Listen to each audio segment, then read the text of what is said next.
Soy Teresa, tengo 63 años y llevo más de la mitad de mi vida siendo carnicera aquí en Matamoros. Sé distinguir la carne buena de la podrida a simple vista, pero confieso que tardé demasiado en darme cuenta de que la verdadera podredumbre estaba viviendo bajo mi propio techo, disfrazada de familia. ¿Sabías que, estadísticamente, el mayor peligro para una mujer mayor con patrimonio no es un ladrón en la calle, sino la avaricia de sus propios parientes? Ese dato me golpeó de frente cuando descubrí que mi nuera, Nicole, no solo me escondió mis medicinas para la presión, sino que lo planeó todo fríamente. Mientras yo me agarraba el pecho sintiendo que el corazón me estallaba, ella tuvo el descaro de decirme a la cara: «Deja de dramatizar, solo quieres atención». Y lo que más me dolió no fue el infarto inminente, sino ver a mi propio hijo burlarse y validar su maldad. Ellos pensaron que con quitarme las pastillas se quedarían rápido con mi casa y mi negocio, pero cometieron un error fatal. Subestimaron a esta vieja. No contaban con que mi reloj inteligente alertaría a urgencias antes de que yo cayera al suelo, y mucho menos se imaginaron que una pequeña cámara oculta en la cocina estaba grabando cada movimiento, cada risa cruel y cada traición. Cuando revelé esa grabación, la arrogancia en el rostro de ella se volvió ceniza. Pero no nos adelantemos. Mira, siéntate un momento. ¿Quieres un café? Yo invito. Te voy a contar algo, pero no es para que me tengas lástima. Al contrario, es para que abras bien los ojos. A veces el enemigo no está fuera, esperando asaltarte en la esquina.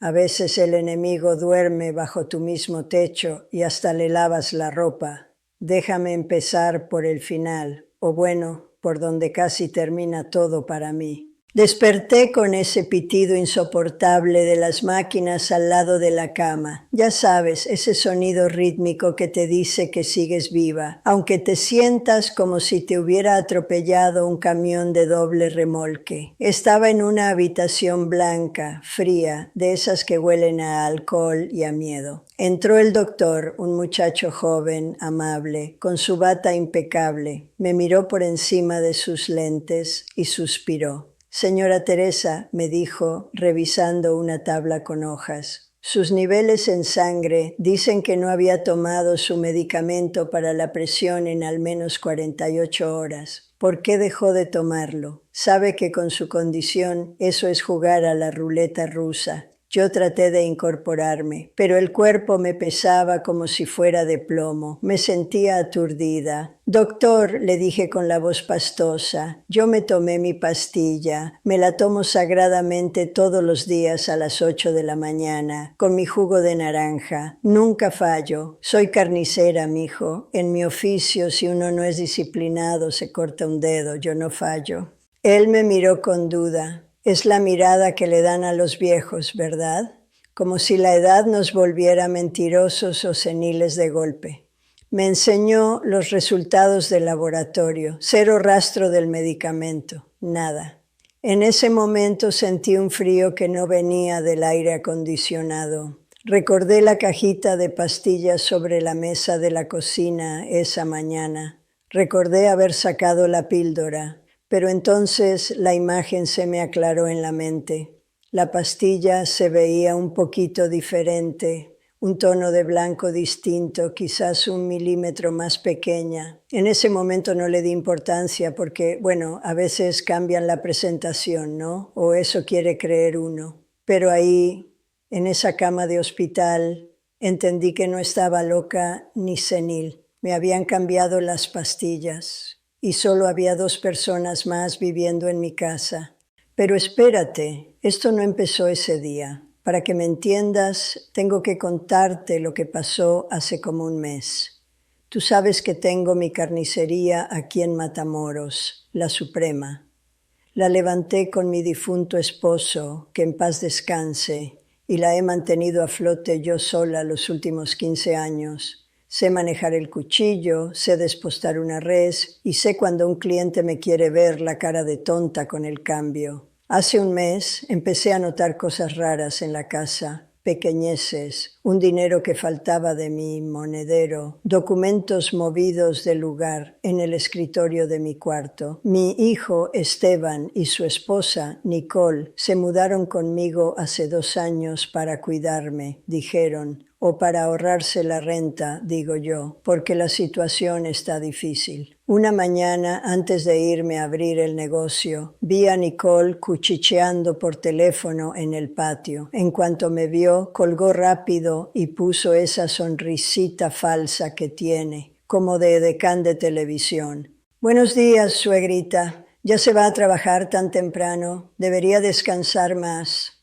Ese tono, dulce como la miel, pero empalagoso, falso. Mi instinto de madre o de vieja loba de mar se activó. Esa misma tarde, en lugar de irme directo a la casa al cerrar, pasé a una tienda de electrónica. Compré 2 de esas camaritas que se conectan al internet y que parecen cubos de cargador de celular. Nadie las nota. Aproveché que ellos se fueron al cine el viernes y las instalé. Una en la cocina, apuntando directo a la mesa y al gabinete de las medicinas. La otra en mi habitación, enfocando mi buró. Me sentí un poco culpable, ¿sabes? Uno no quiere espiar a su propio hijo. Uno quiere confiar.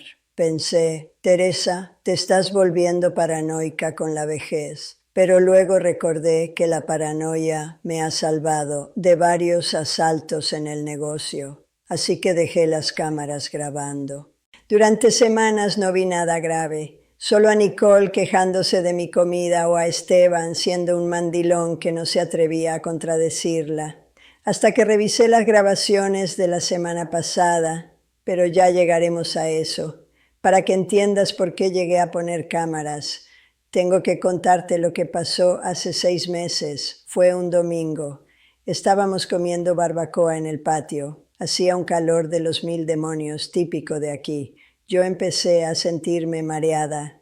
Se me nubló la vista un poco y me tuve que sentar de golpe en la silla de plástico. «Ay, mijo», le dije a Esteban, «me siento mal. Tráeme un vaso de agua, por favor». Esteban se levantó rápido, preocupado. Es buen muchacho, o lo era, pero es débil de carácter. Pero antes de que pudiera dar 2 pasos, Nicole lo detuvo del brazo. «Ay, Esteban, no corras. ¿No ves que lo hace a propósito?» Me quedé helada. El mareo pasó a segundo plano por la rabia. «¿Cómo que a propósito?», pregunté, tratando de enfocar la vista. Nicole se rió. Fue una risa seca, fea. «Sí, suegrita, siempre que estamos platicando a gusto o planeando nuestras vacaciones, a usted le da el patatús. Es puro drama. Deja de dramatizar. Solo quieres atención porque no soportas que tu hijo tenga esposa». Miré a Esteban esperando que me defendiera, esperando que le dijera, «Oye, respeta a mi madre». Pero no. Esteban se quedó ahí, parado, mirando la pantalla de su celular como si fuera lo más interesante del mundo. Bajó la cabeza y se volvió a sentar. «Tómate un refresco, mamá. Seguro se te bajó el azúcar», dijo él sin mirarme a los ojos. Ese silencio me dolió más que el mareo, me dolió más que cualquier insulto. Me di cuenta de que en mi propia casa, esa que construimos ladrillo a ladrillo mi viejo y yo ya no era la dueña, era un estorbo, un mueble viejo que les molestaba. Me levanté como pude, me serví mi propia agua y me fui a mi cuarto a llorar de rabia, no de tristeza. Ahí fue cuando supe que tenía que protegerme, porque mi hijo ya no lo iba a hacer. Ahora volvamos al presente, pero un poquito después del hospital. Esto pasó hace apenas 3 días. Yo ya había salido de urgencias, pero no me fui a la casa. Me quedé en un hotelito cerca del centro, sin decirles nada. Quería pensar, pero tenía que ir a la carnicería. El negocio no se atiende solo y los empleados necesitan su pago. Estaba yo en la caja revisando las facturas de los proveedores cuando entró Nicole. Venía taconeando fuerte, como si fuera la dueña de la plaza. Traía unos lentes oscuros que se quitó al entrar para mirarme con esa arrogancia suya. Teresa, ni siquiera suegrita esta vez. Esteban está muy preocupado. No has llegado a dormir y necesitamos hablar de las finanzas de la casa. Queremos remodelar la cocina y necesitamos que firmes unos cheques. Además, con tu salud tan frágil, creemos que es momento de que nos des poder sobre las cuentas del negocio. Para que no te estreses, me le quedé viendo. Tenía un cuchillo deshuesador en la mano porque estaba acomodando unas piezas. Lo clavé con fuerza en la tabla de picar de madera. ¡Pum! El sonido retumbó en el local. Nicole dio un saltito para atrás. Saqué mi celular con la otra mano. ¿Salud frágil, dices? Le pregunté con un tono tan tranquilo que hasta a mí me dio miedo. Pues sí, lo del otro día. Casi te mueres. Esteban dice que ya no estás capacitada. Mira esto, le dije, y le puse el video en la cara. No le enseñé todo, solo un fragmento de 10 segundos. El fragmento donde se ve su mano perfecta, con esa manicura cara que se paga con mi dinero, abriendo mi frasco de pastillas, tirando las mías al desagüe y rellenando el frasco con otras pastillas idénticas que sacó de una bolsa de dulces de menta. El color se le fue de la cara. Te lo juro, su piel, que siempre presume de estar bronceada, se volvió color ceniza. Abrió la boca para decir algo, pero no le salió voz. «Lárgate de mi negocio», le dije bajito para que los clientes no oyeran. «Y dile a mi hijo que quiero una reunión familiar esta noche. Si no están los dos en la sala a las 8, este video se va directo a la policía». Salió corriendo. Casi se tuerce un tobillo con los tacones. Yo me quedé ahí, temblando de la adrenalina, pero satisfecha. Pero déjame contarte bien qué pasó el día del accidente, para que veas la magnitud de su maldad. Fue la mañana del martes. Yo bajé a desayunar. Nicole estaba inusualmente amable. Me sirvió el café. «Tómese sus pastillas, suegrita. No queremos sustos», me dijo, empujando el frasco hacia mí. Yo, confiada, saqué la pastilla y me la tragué. A la media hora empecé a sentir una presión en el pecho brutal. No era un mareo como la otra vez. Era como si un elefante se me hubiera sentado encima. El brazo izquierdo se me durmió. «Esteban», alcancé a gemir. Esteban entró a la cocina, vio que me agarraba el pecho y se puso pálido. Pero Nicole, que estaba lavando los platos, soltó una carcajada. «Ay, por favor, otra vez con el show. Ya te dije, Esteban, lo hace porque ayer le dijimos que nos íbamos a ir de fin de semana solos. Es pura manipulación. Deja de dramatizar, Teresa, solo quieres atención». Yo intentaba respirar y no podía. Sentía que el corazón se me iba a salir. Esteban dudó, dio un paso hacia mí, pero Nicole lo fulminó con la mirada. «Si llamas a la ambulancia por sus berrinches, te juro que me voy de la casa. Estoy harta de sus teatros. Y mi hijo se detuvo. Por suerte, la tecnología es más fiel que la familia. Mi reloj inteligente, ese que me regaló mi nieto, el hijo de mi otra hija que vive en el gabacho, empezó a vibrar y a emitir una alarma. Detectó la arritmia y la caída porque del dolor me resbalé de la silla al suelo. El reloj tiene una función que avisa emergencias y manda la ubicación si no respondes en 1 minuto. «¿Qué es ese ruido?», preguntó Nicole molesta. Está llamando sola», balbuceó Esteban. A los 10 minutos, que para mí fueron eternos mientras los veía discutir si ayudarme o no, oí la sirena. Los paramédicos entraron porque la puerta estaba sin seguro. Al verlos entrar con la policía, que llega por protocolo cuando es llamada automática de emergencia, Nicole cambió la cara. «Ay, oficial, qué bueno que llegan. Mi suegra se puso mala de repente. Estábamos a punto de cargarlas al coche. Yo no podía hablar, pero los miraba, y mientras me subían a la camilla, me prometí que si salía de esa se iban a arrepentir. Esa noche en el hospital, cuando recuperé la conciencia y el doctor me dijo lo de las pastillas, me quedé sola un largo rato. No quise ver a Esteban cuando intentó entrar. Necesitaba pensar.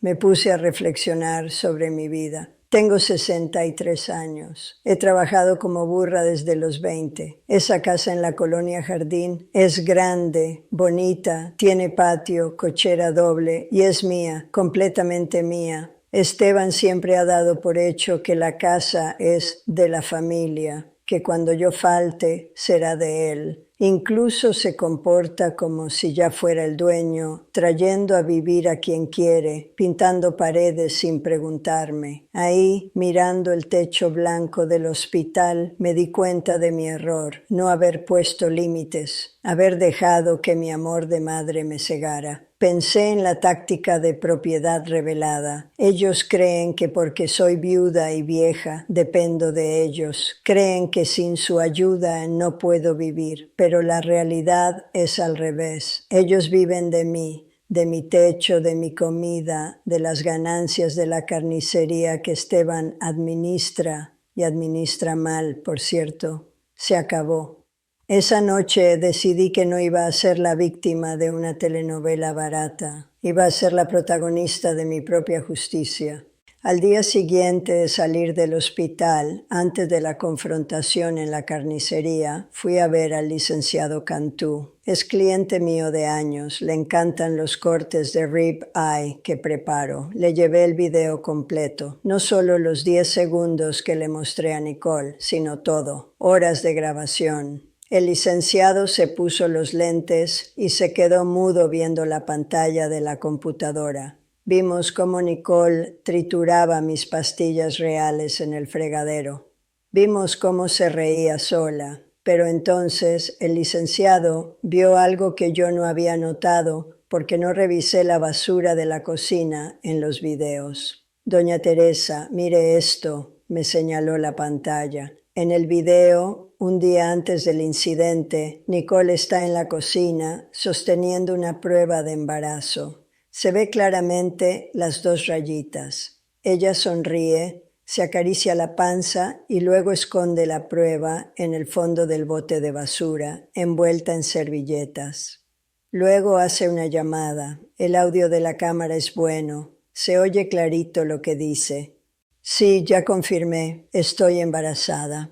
No, Esteban no sabe, y no le voy a decir todavía. Primero necesito que la vieja firme los papeles del negocio. Con el bebé en camino, no me va a poder negar nada, y si se muere, pues mejor, todo queda para el heredero. Sentí una mezcla de asco y dolor. Iba a ser abuela, pero esa criatura estaba siendo usada como moneda de cambio antes de nacer. ¿Esto es suficiente para una denuncia, licenciado? Pregunté.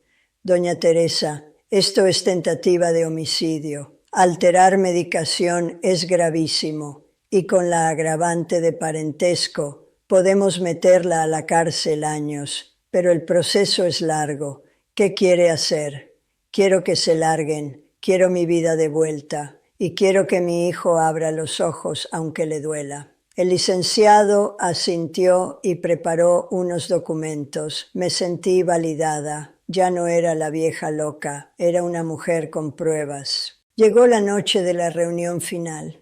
La casa estaba en silencio. Yo estaba sentada en mi sillón favorito, el que era de mi esposo. Sobre la mesa de centro tenía una carpeta. Esteban y Nicole entraron. Esteban se veía fatal, con ojeras, demacrado. Se notaba que la culpa lo estaba carcomiendo, o al menos el miedo. Nicole, en cambio, venía con la cabeza en alto, aunque se le notaba el nerviosismo en las manos. «Mamá, por favor, vamos a hablar tranquilos», empezó Esteban. «Nicole dice que la amenazaste en el negocio. Seguro fue un malentendido. Siéntense», ordené. Mi voz no tembló, se sentaron. Conecté mi celular a la televisión grande de la sala. Sin decir una palabra, le di play al video. Primero puse la parte de las pastillas. Esteban abrió los ojos como platos, se levantó del sofá y se acercó a la tele, como no creyendo lo que veía. «Nicole», susurró. «¿Qué es esto? ¿Cambiaste las pastillas de mi mamá?» Nicole se puso a llorar, lágrimas de cocodrilo, claro. «Lo hice por nosotros, Esteban. Ella nos trata como sirvientes. Necesitamos el dinero para nuestro futuro». «¿Tratando de matarla?», gritó Esteban. Por primera vez en años vi sangre en sus venas. «Espera, hay más», interrumpí. Puse el segundo video, la llamada telefónica, la prueba de embarazo, la frase «si se muere, mejor». La sala se quedó en un silencio sepulcral. Se oía el zumbido del aire acondicionado. Esteban se giró lentamente hacia su esposa. Estaba destrozado. La traición era doble. No solo quería matar a su madre, sino que le ocultaba un hijo para usarlo como chantaje. «Estás embarazada», dijo él con la voz rota. «Sí, mi amor, vamos a tener un bebé. Por favor, perdóname. Las hormonas me tienen loca. No sabía lo que hacía». Nicole intentó abrazarlo, pero él la empujó. Entonces yo hablé. Se acabó el show. «Esteban, Nicole, quiero que escuchen bien. Esta casa es mía. El negocio es mío. No hay herencia adelantada. Y hoy mismo, ante el notario, cambié mi testamento». Nicole levantó la cabeza, con los ojos llenos de rímel corrido.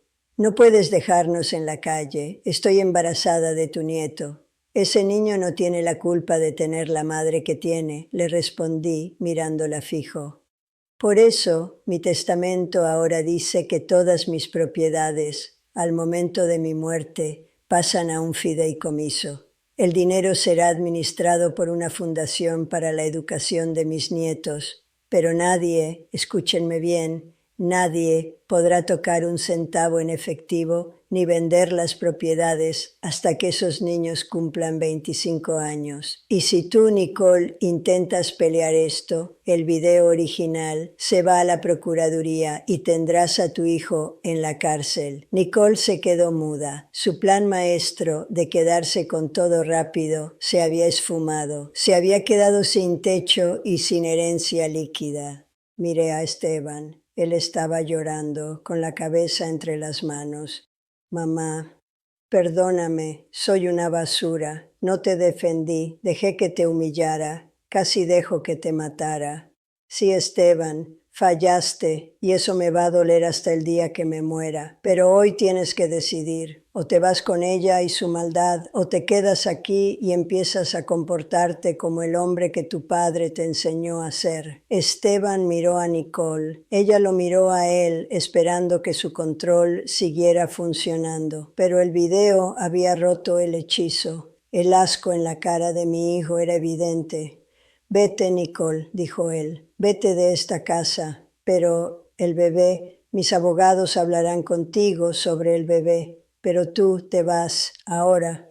Nicole intentó protestar, gritó, insultó, volvió a decir que yo era una dramática. Pero cuando levanté el celular amenazando con llamar a la policía, agarró su bolsa y salió azotando la puerta. Esa noche la casa se sintió enorme. Esteban lloró como un niño en mis piernas. No lo perdoné de inmediato, eso toma tiempo. La confianza es como un espejo. Una vez que se rompe, aunque lo pegues, se siguen viendo las grietas.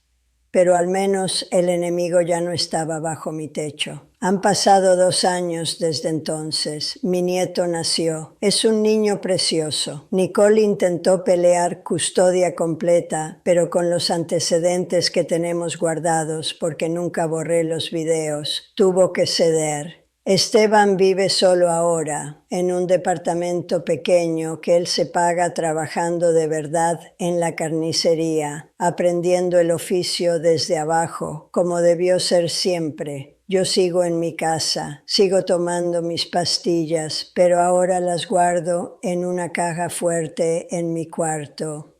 Uno aprende a perdonar, pero nunca hay que olvidar que la seguridad de una depende de una misma. A veces pienso en lo cerca que estuve de no contarla. Si no fuera por ese reloj y por mi intuición de carnicera, hoy sería una foto en un altar de muertos. Pero aquí estoy, cortando carne y viviendo mi vida, a mi ritmo y en mi casa. Si esta historia te tocó, déjame un comentario y dime desde qué ciudad me lees. Y si conoces a alguien, una madre o un padre, que esté pasando por desprecios de sus propios hijos, compártelo. A veces uno necesita saber que no está solo y que se vale defenderse, incluso de la propia sangre. Gracias por escucharme.